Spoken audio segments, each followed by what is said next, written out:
la chaîne qui vous édifie. Basé to banda okola au moins ba mo quartier bisika bavanda na sans été morobo. Et puis au moins na sans été ko vanda wana banda tongo ti pourquoi o lembate au moins bisu ba beta badamu nani mokoli. Alléluia. Au moins ba ba so bavandi na kuwe wana au moins ba mo banda bovanda na kuwe wana sans été ba bovanda ba no beta masolo tongo ti pourquoi car na sans été wana. Alléluia. Donc nous avons l'équipe ça na yenyo ça va na sans été wana. Et ça va signe satanique la qui ça que nous étions na bouteille à la hôtel. Est-ce que moi je comprends là? Bien sûr ba loki ba tu ba sali ba katation ba sali ba invocation. Ba lobi mutunyo ça va vendre Alexa. Ba chasse il faut salir que ekeli. Donc déjà tant que tu as hôtel c'est la annuler le sacrifice, tu dois comprendre que ba sacrifier ba étoile à ba na sans été wana. Est-ce que moi je comprends là? Donc au moins quartier on a batu bafana monsieur va rappeler à sans été. So que même na terrain bondo. Au moins so que na terrain ça batu musu banda tongo vanda kiana masolo match. So ka bandi masolo match tongo ti pourquoi. Et puis batu musu ba mo la mukelo na tongo na les news. Bien aimé c'est la sorcellerie. Alléluia. Amen. Et ça botel au Satan a concevoir pour faire distraire batu. Et puis ce monde bato va vendre so tali ba fina ba pesa rama longa te parce que muto azo kiper musala akofa nete placement banda tongo ti ferni azaka wana moi bana tongo mutala mungi bana kezo news hotel ma tanso si mutema na prière mutele me inera lembi na bisila ba ba batele ma 4 heures du temps batele ma 6 heures du temps lié à sacrifice. Ne me sacrifier de toi à ma jeune garçon, sacrifier de toi à ma jeune fille. Donc, on a lié tout le monde à un terrain. À mon niveau, ange, bazo mata, bazo kita. Tant que la mouki n'a pas alors non. C'est lieu redoutable. C'est ici la maison de Dieu. Donc, c'est pour ça que j'avais dit l'hôtel, c'est le lieu de rencontre. Et ça approche. Alléluia. Donc ça bisika mutakuta na nzambe. Et ça bisika muto asala ka sacrifice. Oyebi même na kati ya ndako na yo. C'est possible au concevoir hôtel ya nzambe. Pourquoi on est censé au sal hôtel ya nzambe? Parce que dans chaque parcelle, dans chaque maison, chaque ataka hôtel. Si qu'on la tiaka hôtel, biti hôtel nezani, faut sacrifier via bato. Faut sacrifier misala. À sacrifier ma chance à sacrifier mes toits à sacrifier ma ngolu c'est ça biti ni angwana si vous soyez moi na nzambo vous ko ça hôtel bisi ko zate tu seras dominé par des mauvais hôtels. Est-ce que moi je comprends? Amen. Alléluia. C'est tellement profond la vie que nous le maintenant temps nous le prochainement on comprend de pourquoi nous allons parler sur les hôtels. L'hôtel c'est lieu de rencontre, c'est lieu de sacrifice.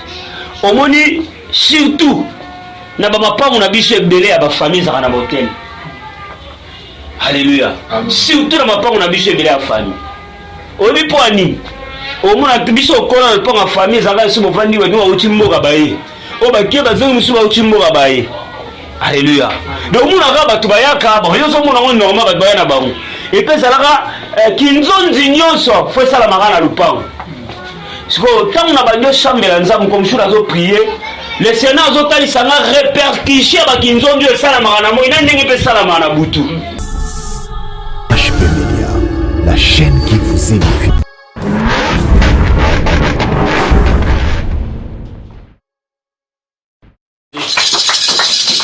Alléluia. Amen. Toujours sur la Bible na biso. Toujours koba na enseignement na biso, pe na ba prière. Le lingue molimo mosantu ayebaki na ko sunga biso. Alléluia. Toujours rapidement la Bible na biso. Là toujours texte de base na biso, je crois on appelle ça qui en déjà. Ils a Juge le chapitre 6. Ce qui nous a pêché au makasi zwaka temps ya ko tanga yango lisusu mobimba ya komanela ngo lisusu malamu na ndako. Alléluia. Amen. Oui, faut uzala lokola bandimi ya bere. Bible ezoloba à chaque moment soki ba yoki liloba na Nzambe tango bazongi na ndako bake ko vérifier. Alléluia. Molimo ekolaka na nzela ya koyekola liloba na Nzambe. La prière et la parole de Dieu eza biloko mibale oyo ekomisaka mwana na Nzambe assis. Peut komisaka mwana na Nzambe puissant. Alléluia. Juge chapitre 6. Nazo sala kaka relecture.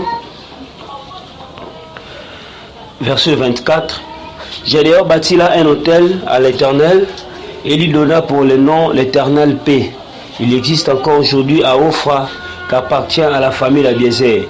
Dans la même nuit, l'Éternel dit à Gédéon, prends les jeunes taureaux de ton père et un second taureau de 7 ans, renverse l'autel de Baal qui est à ton père et bats le pied sacré qui est dessus. Tu bâtiras ensuite et tu disposeras sur les hauts de ces rochers un autel à l'Éternel ton Dieu. Tu prendras le second taureau, tu le feras à un holocauste avec les bois et l'idole que tu as bâti. Alléluia.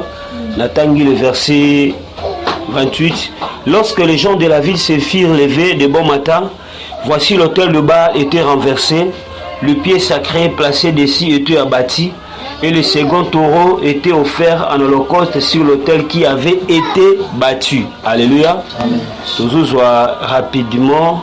Genèse chapitre 28, versets 11 à 19. Genèse 28. Genèse 28, 11 à 19. Yuka. Il arriva dans un lieu où il passa la nuit, car le soleil était couché.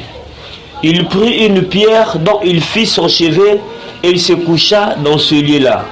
Il y songe et voici une échelle était appuyée sur la terre et son sommet touchait au ciel.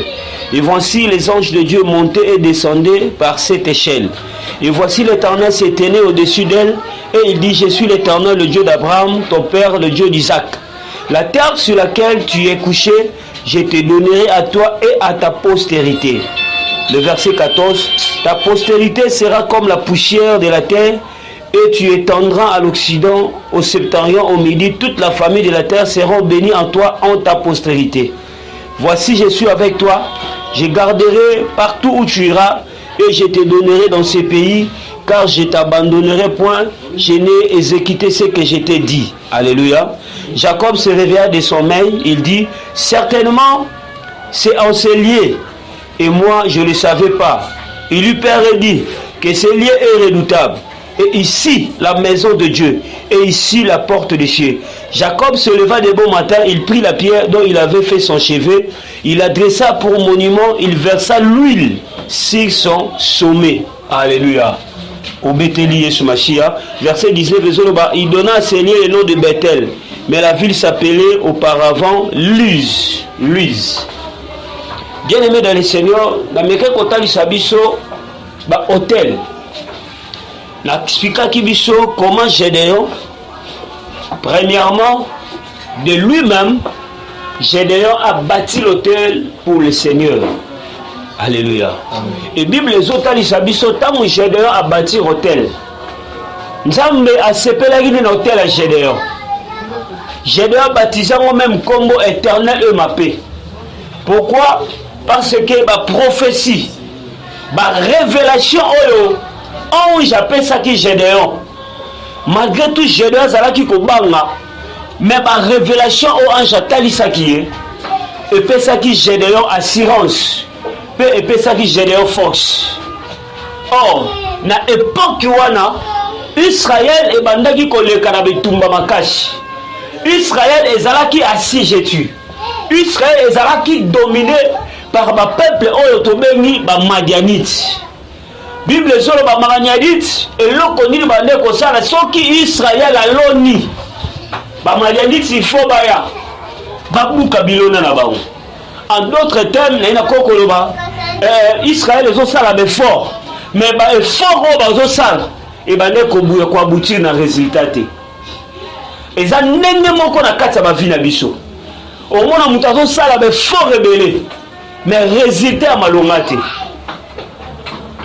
Alléluia. Donc vous avez ça la cache comme cela, vous avez bunda. Mais résultat n'a pas fort ou ça là et zo kokanate. La Bible dit que Israël faisait des efforts, on a balloni ba machango ba bongami ba bazo kolongate. Et la cause, il y a une défaite na bango. Na expliquer qui biso ezala qui va porter ezala qui lointain. Et deuxièmement, Israël avait aussi offensé à l'Éternel. Maintenant, la cause où Israël a long bitumbote parce qu'il y avait la présence des hôtels de Baal. Hôtel il y a Baal et comme ça qu'Israël faible. Hôtel il y a Baal et comme Israël est puissant. En d'autres termes, bien aimés dans le Seigneur, et ça n'a pas porte nous sous nous ta fongoli yango. Et comme Israël est puissant de faire un combat spirituel. Et comme ils sont impuissants. Alléluia. Parce que le diable, il est notre accusateur. Ils ne sont pas condamnés. Azela Kabereg n'a pas cloué. C'est ça le rôle du diable. Donc Satan n'a pas moindre erreur muta sala kanabiso ka fongoli porte Satan sani aye. Israël avait commis l'erreur. Yakozwa hôtel ya Baal. Yakotika yango et demeurer na mboka na bango. Et l'hôtel ya Baal ezalaki hôtel ya défaite ya Israël. Bien aimé dans le Seigneur. L'hôtel ezalaka lié ya approche ya mutuna nzambe. Alléluia. Amen. Dans l'hôtel ezalaka lié ya sacrifice. Même sur le plan négatif, même sur le plan positif. Alléluia. Hôtel rôle nango ezalaka eza approche. Et ça bisiko mutakuta na kana nzambe. Soit akute na nzamba solo, soit akute na nzambe lukuta. Donc on remarque tant que Gédéon a bâti hôtel. Directement Israël a commencé à mettre mibale. Côté hôtel à Baal, côté l'hôtel ya nzambe. Mais si on nzambe na tactique ya combat pe na réussite ya nzambe. Le Sénat fallait fumba Gédéon misoye bisaye. Gédéon tu as bâti l'hôtel, j'ai accepté. Mais il y a encore des hôtels qui est de ton père. Aussi longtemps Gédéon qu'on peut habiter Meloanate. Moi je victoire et sachez. Et là qui principe moko sacré, peu technique il y a combat. On ça m'appelle ça qui Gédéon. Bien aimé dans le Seigneur. Oyemi na mabota na biso pe to na hôtel. Alléluia. Na mabota na biso to na hôtel. Hôtel est lié à sacrifice.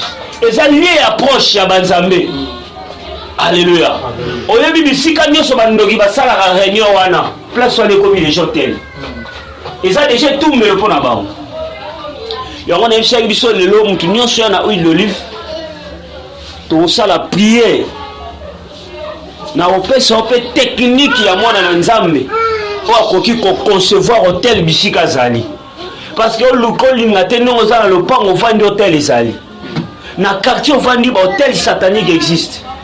Le diable il est tellement organisé. Alléluia. Yango mona na ba quartier ba seito ba no kola. Au moins ba yebo wa quartier bisika ba vanda na sanzete morobo. Et puis au moins na sanzete no vanda wana banda tongo ti pourquoi? O lembate. Au moins bisu ba beta badam. Nani mokonzi? Alléluia. Au moins ba ba so vandi na kuwe wana. Moi ba mo banda bo vanda na kuwa na sanzete abo bo vanda ba no beta masolo tongo tipo quoi car na sanzete wana. Alléluia. Donc mutako le kisa na ye nyonso za na sanzete wana. Et ça ba signe satanique la kisa ka nzete wana na buto za la hôtel. Est-ce que moi je comprends là? Bien sûr ba loki ba tu ba sali ba katation ba sali ba invocation. Ba lobi mutu nyonso ko vanda ko lexa ba chasse il faut saluer que ekeli. Donc déjà tant que tu hôtel c'est la lieu de sacrifice, tu dois comprendre que tu dois sacrifier par étoile à battre nation en jeté.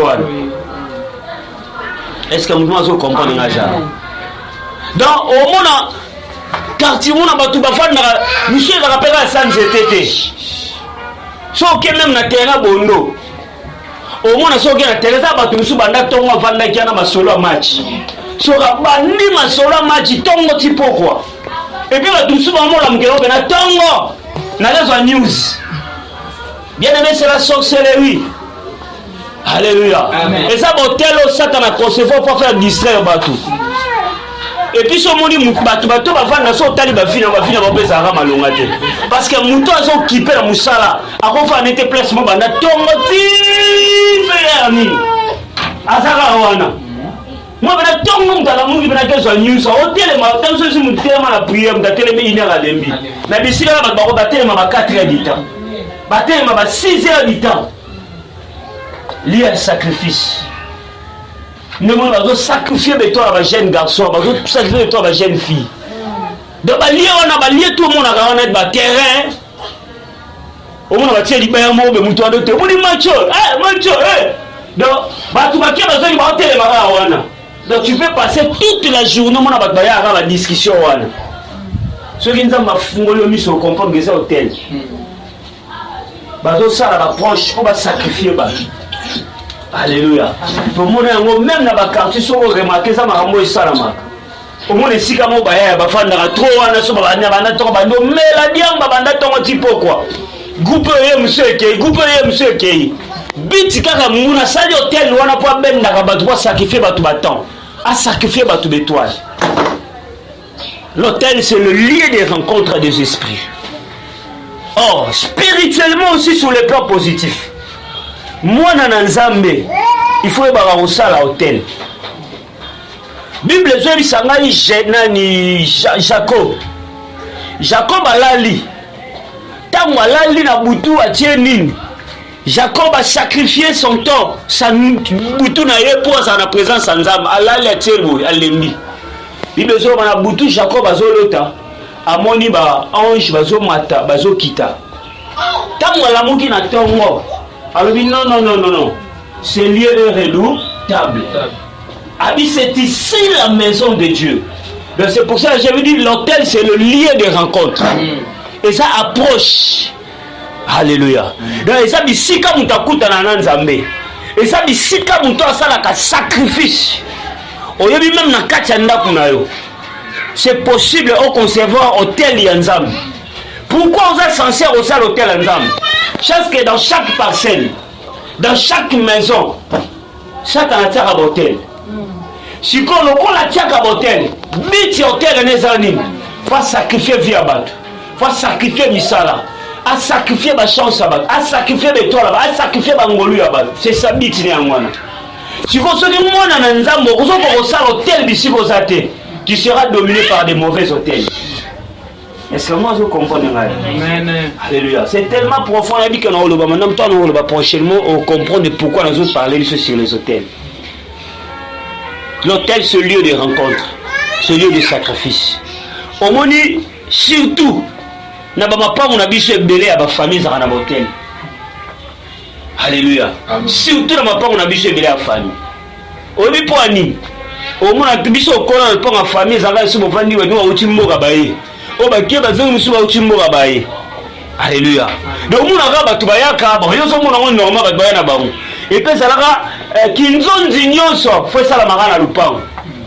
Parce que tant on a banyo chambre Nzambe comme sur azo prier, le Sénat azo tali sanga répercussion ba kinzon dio ça la marana mo ina ndenge pe ça la marana butu. To za wana nzete la biso moko boye. So nzete ala bakata ngote. Ba boya ko kata nzete wana. Alléluia. Amen. Or, il y a qui ont tel mounene sacrifice que le diable avait infligé. Si quoi ils ont cherché à battre non seulement va bâtir un hôtel pour Nzambe, mais va détruire l'hôtel Ouana. Est-ce que moi je comprends? Même dans la parcelle que tu habites, attends le pan au Vandi, attends le quartier au Vandi, attends l'appartement Bichiko Zali. Yoba ke nzinga no ndoka ozanga te. Nzinga no kiltis ozanga te. Nzinga no magicien ozanga te. Siko magicien nyoso kiti no soka ya bisika lo aliboso alinga a dominer bisika wana. Amen. A lukana na konza bisika wana. Siko pas konza bisika malama osala hotel na ye. Donc osala lié à rencontre na l'esprit na ye. On va passer contrôle bisika wana. Une fois va passer contrôle wana mbamura jurene. Si on allait comprendre ce qui est magicien, moi, qui c'est moi qui a joué contrôle bisika oza. Yo moi dans Nzambe so oza na makamnyo to ça les simba te za sacrifier parce que l'hôtel les a lieu à sacrifice. Si vous êtes censé comme un enfant de Dieu, il faut bâtir hôtel en Zambie. Bien aimé, nous avons résisté à Nzamba Zate. Attendez-moi, ça t'était souka kendara. Attendez-moi, ça m'a cassé souka koya. Israël est comme une présence à des hôtels. Et comme ils sont bitumbelo. Nzamba comprend que des hôtels peuvent coexister. Et soit sorte moko a échoué, moko a réussi. Soit il y a pas les comme exterminé, soit il y a Nzambe et ça exterminé. Mais Nzambe n'aura jamais exterminé. Il y a Nzambe échoué raté. Bitumba nyonso Nzamba kota suka pesa la victoire. Le Seigneur a prouvé chez le Atalisaye. Aussi longtemps il y aura la présence de deux hôtels. Bolonga bitumba te. Bozala kaka dominé par Bamadianite. Parce que cet hôtel ils ont constitué une porte d'entrée. Eux va nous mener à Israël malheur. La présence des hôtels dans nos familles est constituée à ma porte d'entrée. Et même à malheur dans ma bota. Et qu'on sacrifie ma balle. Et qu'on sacrifie ma bon. Si tu es un enfant de Dieu, tu dois bâtir un hôtel. Il faut ça les tomber. Fais un effort. Au moins même nanda pour même wapi. Zalara na place mo samela ngo mingi. Un peu son secret hôtel. Amen. Zala na place mo boye. Prends le temps de prier même dans ta maison et quand à n'importe quelle place. Vous savez quand quelqu'un prie, azo ko inviter présence en Zambie. Amen. Si tu dois samela, tu invites la présence de Dieu. Dès que tu invites la présence de Dieu, et comme il dit si qu'un sacrifice pour nayo, on peut sacrifier boutou nayo, on peut sacrifier même mbetu nayo. Déjà quand tu fais de tels sacrifices, tu es en train de construire un hôtel. Est-ce que moi je comprends de mal? Donc on est tout melo. Nous autres on a yopé, il faut être à l'hôtel. Alléluia. Donc ton corps aussi doit être l'hôtel. Parce qu'à chaque moment tu seras dans la présence de Dieu. Bah Nzambe va nous visiter. On va s'approcher pene Nzambe. Parce que tant nous allons s'approcher pene Nzambe, na mabele oyo kokota. Bisika yo bandoniata. Il y aura la présence de Dieu. L'arche de l'Éternel et va nous accompagner. Amen. Alléluia. Amen. Dans ta maison, même dans ta parcelle, mais attends un ndakunayo. Si vous voyez tant ozo en la présence de Nzambe mingi. Tant ozo akataya ko prier. Ozo ataya ba sacrifice. Ozo sacrifier 1 heure, 2 heures on a fait le sam. Ozo katape pongino ya buto telenu banduko lukanzam. Parce que j'avais dit l'hôtel ezalaka lié à sacrifice.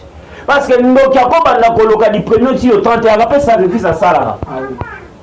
Au moins ndoki so ala na mo la li a pe ponga tika kata na butu. De la sacrifier pongino ne ponga ne koloka ba. Il yo pe mo na nzambe tu dois sacrifier. Pongino yo pona koloka présence à nzambe. Pourquoi sacrifier nzoto pona koloka présence à nzambe? Et dès lors que tu le fais dans un endroit quelconque, tu construis un hôtel. Amen. Parce que Jacob non, dans cet endroit j'ai été visité. Il fait un hôtel. Où il a dit ça, c'est la maison de Dieu. Amen. Comme ça chambre dès lors que tu prieras, dès lors que tu as un sacrifice, il y aura des anges de Dieu qui vont accompagner Ndakunayo. Et ça va ange ensemble, va accompagner les bottes. Mon parce que armée céleste de fur et à mesure aux autres Amen. Et c'est moi je comprends. Parce que même le corps de Jésus ils ont qui hôtel. Ce n'est pas pour rien moi ça doit t'engamakila simbara de lamba ya pamba bikati. Donc ici quand nous sommes sur bande ko tamula ina carval jonction me bande ko accompagner. Alléluia. Alléluia. Bien-aimé na ko fungula yo conscience. Mais na fungolo mémoire. Amen. Et ko sunga yo. Obi mona nzambe fo zalaka. Bisika yo zali. Ndoki a opéré te. Amen. Bisika yo zape na ba demo ba opéré te. Alléluia. Il faut comprendre que non, biso ton hôtel là, mais hôtel moko mutu moko ko ça n'est plus puissant que biso. C'est pour cela le Seigneur avait envoyé Gédéon. Koti hôtel wana te. Hôtel na nzambe za ya sata pesa. Jamais ba ko exister ensemble. Ba maître bazarani ba lete za la maître moko. Bible solo ba ya un seul Dieu, le seul médiateur. Il fallait que nzamba tika la ye moko. Il dit je t'envoie. kendo buka bikeko wana kendo kwelisa yango parce que je veux pas que les hôtels existent parce que à chaque moment on peut s'amener le pamboli hôtel avec bateau biso beto continuer dans le pamboli pour partager gloire na ngana mutote mais tout me wana fait quoi amen. Alléluia. Amen. Nzamba peso makashi. Amen. Otonga hotel ya libota na yo. Amen. Nzamba peso makashi. Amen. O consacrer famille na yo. Nzamba peso makashi. Que ta famille est à la famille pour incarner présence en Nzambe. Alléluia. C'est possible Nzamba salango na yo. Le Seigneur avait fait ça. Il a choisi Gédéon pour que la destruction des hôtels de Baal se fasse. Pour que l'hôtel Yanzambe tire la rara Yangomo d'Israël. On a jamais la combo de Jésus-Christ en Nazareth. Si quand l'hôtel non se tellement na kata famille na yo. Na lobi Nzambe a éliminé yango. Na lobi Nzamba longola yango. Na lobi Nzamba kwisa yango. Na lobi Nzamba buka yango. Oh hôtel Yanzambe ne tellement la famille na yo. Hôtel Yanzambe ne tellement la libota na yo. Hôtel Yanzambe ne ganga na kata famille na yo. Soki basalaka hôtel ko bani okola bino. Oh je prophétise au nom de Jésus. Il y a un hôtel qui sera élevé. Le sacrificateur par excellence, il s'appelle Jésus-Christ de Nazareth. À côté de Maloko l'hôtel, voyons ma offrande de la yo. Offrande de la yo, c'est louange. Offrande de la yo, c'est jeûne et prière. Offrande de la yo, c'est adoration. Oh, quand on bon de l'ensemble, Tchamounios. Tchamounios sont bon de l'ensemble. Nzamba zo na libota na yo. Nzamba zo kota na famille na yo. Nzamba zo kota na bana na yo. Au moyen muta simba ezate. Moyen muta loka ezate. Mais ça t'as surpris dans l'hôtel. Aussi longtemps Jésus-Christ sera le souverain sacrificateur qui agréera tes sacrifices. Amen. Construis l'hôtel dans ta maison. Amen. Construis l'hôtel dans ta famille. Alléluia. Tonge tumbelo. Yango mona libota. Soyez bato ba osambele belé. Il faut pas mola nzambe. Amen. Oyebi Satan salaka nyonso atika bato na ignorance. Alléluia. Tout Israël était ignorant. Ba nyokoma ba yo ba u bazana pasi. Ba se contacter na pasi yo bazana. Ba se contacter na douleur yo bazana. Ba zo fungola ta misu te ba comprendre te que meto nyokoma ba po anini. Comment bilanga na biso moko. Nzamba pa moli mabele na biso moko. Meto koko réussite. E makamuto mona na Congo. Alléluia. Donc mboka na biso moko. Mboka na biso moko. Richesse ya biso moko.